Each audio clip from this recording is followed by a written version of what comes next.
The story of King George III is not a tale of glory nor of gentle monarchy, but of a mind unraveling before the eyes of a nation. He was born into privilege, raised with the expectation that his life would be order, stability, and the embodiment of royal reason. Yet history remembers him not as the steady hand of a golden age, but as the mad King of England, a sovereign shackled to his throne by blood, duty, and madness. At first, George was no monster. He was dutiful, earnest, and pious. He adored his wife, Queen Charlotte, and had a brood of children whom he tried to raise with moral virtue. He spent long hours in his gardens, tending to his plants with more passion than he gave to court intrigue. He was called Farmer George by his people, mocked for his simplicity but admired for his clean honesty. It should have been the story of a king beloved, steady, and dependable. But beneath this quiet exterior, there was already a shadow, a frailty lurking in his blood, waiting to poison his mind. The first signs came in strange, unsettling bursts. His speech would grow uncontrollable, words spilling from him like floodwaters, unstoppable and incoherent. His eyes would bulge, his body shake, and his tongue swell so badly that he foamed at the mouth. Servants whispered about demons or divine punishment, for no man of reason could explain such fits. Physicians could only watch in dread as the king ranted for hours, sometimes days without pause, until his voice broke into painful shrieks. At times, George believed he was speaking to angels. At others, he shrieked that assassins lurked in the shadows. One infamous episode saw him greet a tree in Windsor Park, as if it were the King of Prussia himself. The monarch of the world's greatest empire reduced to madness beneath the leaves, muttering to bark and branches. His madness was terrifying not only for what it was, but for when it struck. For this was the age of revolution. Across the Atlantic, the American colonies had risen in rebellion. George's ministers waged a brutal war in his name, clinging to the illusion of absolute authority even as the empire cracked. The Declaration of Independence named him a tyrant, an oppressor unfit to rule a free people. In truth, the rebels could not have known how fragile the king truly was. Behind closed doors, their tyrant was raving, stumbling, and losing his grip on sanity. Yet still, his commands were carried out. Still blood was shed for the crown. Here lies the horror. The people did not only fear the king's madness, they used it.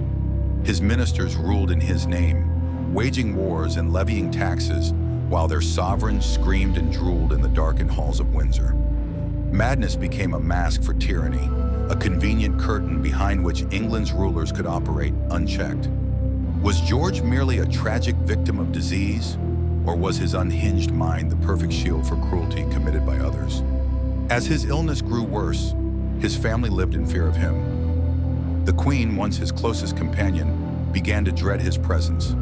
She locked her chamber doors at night to keep him out. His own children grew up in a household where love was entwined with terror, where the man they called father might be tender one day and monstrous the next. His outbursts were unpredictable, sudden fits of violence, grasping hands, or laughter that slid into manic weeping. The royal court became less a palace and more a prison. By the turn of the 19th century, his condition had worsened to the point of national crisis. His mind collapsed entirely in 1810 after the death of his beloved daughter, Princess Amelia. Her loss shattered him. He wailed for her endlessly, pacing the corridors, clawing at his clothes, raving to invisible spirits. For the last decade of his life, England had no true king, only a broken body imprisoned in Windsor Castle. He was blind, deaf, and utterly lost to madness, kept alive by attendants who pitied him, feared him, and sometimes resented the endless burden. But here is the true lingering terror. George's reign reminds us how fragile power truly is. The throne of England, gilded and exalted, was in truth a seat of chaos, balanced on the twitching mind of one man. An empire spread across oceans, commanding armies and colonies, yet at its heart sat a king who could not distinguish reality from delusion. Some nights he believed himself immortal. Other nights damned. The fate of millions was tied to the brain of a man who shook hands with trees and shouted at phantoms. And yet in this horror lies ambiguity. Was George merely a victim of a cruel disease? Or was he, in his madness, given visions no sane man could bear? Some accounts describe him speaking with prophetic clarity, muttering truths that unsettled those who listened. In his ravings, was there perhaps a terrible insight, or only chaos, and the ruin of a man too fragile to bear a crown? When George finally died in 1820, after decades of torment, there was no triumph, no glory, only relief. A kingdom sighed as the mad monarch's suffering ended, but the scars he left behind remain. In the stories of his family, in the memory of his subjects, and in the whispers that madness and power are never far apart. He was a king, he was a tyrant, he was a victim, he was a madman, and his shadow still lingers,